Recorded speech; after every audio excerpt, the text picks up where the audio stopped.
Topic है कोटिमान।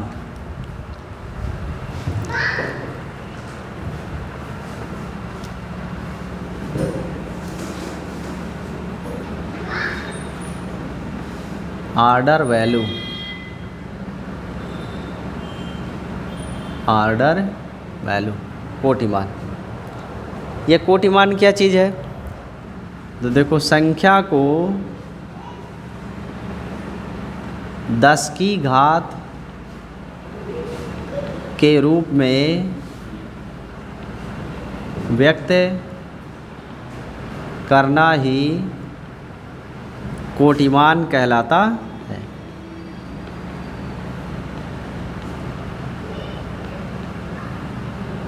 संख्याओं को हम 10 की घात में व्यक्त कर दें तो उसी को हम कहेंगे कोटिमान। अब जब 10 की घात के पदों में आप संख्या को लिखोगे तो उसमें आपको कुछ चीज़ें ध्यान देनी पड़ेंगी। तो यहाँ पर ध्यान देने वाली बात यह है कि स्क्वायर रूट 10 होता है, इसका वर्गमूल निकालोगे तो 3.16 आएगा, 3.16। अगर कोई संख्या बड़ी है किससे? 3.16 से, तो 10 की घात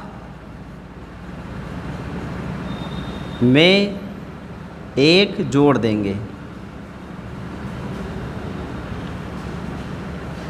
अगर कोई संख्या 3.16 से बड़ी है तो उसमें 10 की घात 1 क्या करेंगे? जोड़ देंगे। और अगर संख्या छोटी है 3.16 से या उसके बराबर है तो 10 की घात में कोई परिवर्तन नहीं करेंगे, कोई परिवर्तन नहीं होगा। ठीक है? जब कोटिमान लिखना तो यही ध्यान में रखना कि जिस संख्या का आप कोटिमान लिख रहे हो वो 3.16 से बड़ी है या छोटी है। बड़ी है तो 1 घात बढ़ा दो, छोटी है तो कोई चेंज नहीं। अब इसे उदाहरण से समझो। एक प्रकाश वर्ष में कितना होता है? 9.46 गुणे 10 की घात 15 किलोमीटर। मान लो कोई राशि है और वह है 9.46 गुणे 10 की घात 15 किलोमीटर। हम पूछे इसका कोटिमान बताओ, इसका कोटिमान, तो इसका कोटिमान कितना होगा भाई?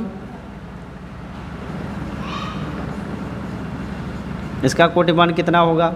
तो पहले संख्या को देखो, 9.46 है और 9.46 क्या है? Much greater than 3.16। 9.46 3.16 से बहुत बड़ा है कि नहीं? तो अगर ये बड़ा है तो 10 की घात में क्या करेंगे? 1 जोड़ देंगे। तो जो 10 की घात 15 है ये बन जाएगा 10 की घात 16 किलोमीटर। यही इसका आंसर हो गया। समझ में आया? अगर ये छोटा होता, जैसे 2.23 इंटू 10⁻11 किलोमीटर ऐसे लिखा है मान लो, तो अब इसका कोटिमान हम पूछे तो आप क्या बताओगे? 10 की घात 11 ही होगा। क्यों? क्योंकि 2.23 जो है वो छोटा है 3.16 से, इसलिए इसके कोटिमान लिखते समय 10 की घातों में कोई बदलाव नहीं करेंगे। 10 की घात 11 का 10 की घात 11 ही लिखा जाएगा। बात समझ में आई? इसमें एक जगह आपको प्रॉब्लम होगी, ज़रा ध्यान देना। ये वाला एक संख्या हम लेते हैं, मान लो वो 9.46 है और गुणे 10 की घात ऋण 15 है। अब इसका कोटिमान बताओ।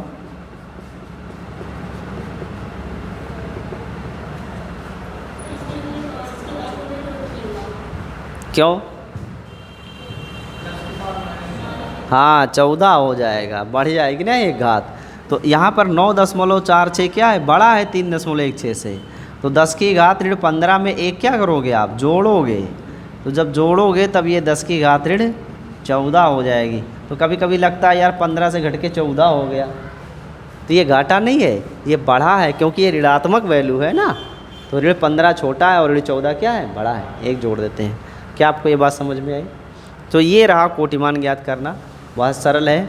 और वैज्ञानिक दृष्टिकोण से देखा जाए तो इसकी परिशुद्धता बहुत कम होती है, लेकिन फिर भी बड़ी बड़ी दूरियां, यहाँ से किसी प्रकाश वर्ष दूर जाके कोई दूरी है, कोई दूसरी गैलेक्सी है, इतनी लंबी दूरी में अगर 1000-2000 किलोमीटर का कोई डिफरेंस भी आ जाए तो उसको भी वैज्ञानिक दृष्टि से हम इस फार्मूले में समाहित करके मान लेते हैं कि हाँ इतना है।